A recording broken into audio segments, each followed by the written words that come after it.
Welcome home.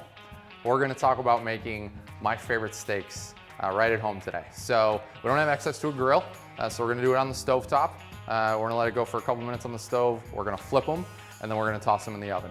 So the choice that we are using, the choice of steak that we're using tonight is the Golden Steer Signature Cut. It's my favorite. It's our 22-ounce bone-in ribeye.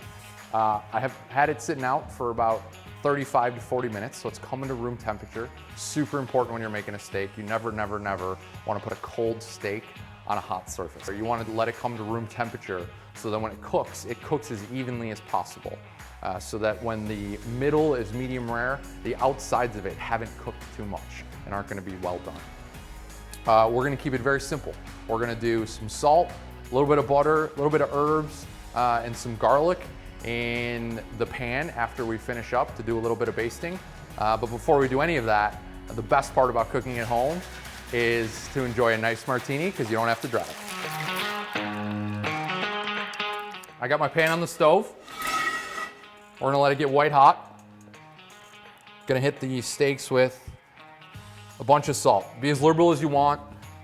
Proteins, especially beef, can take a ton of salt.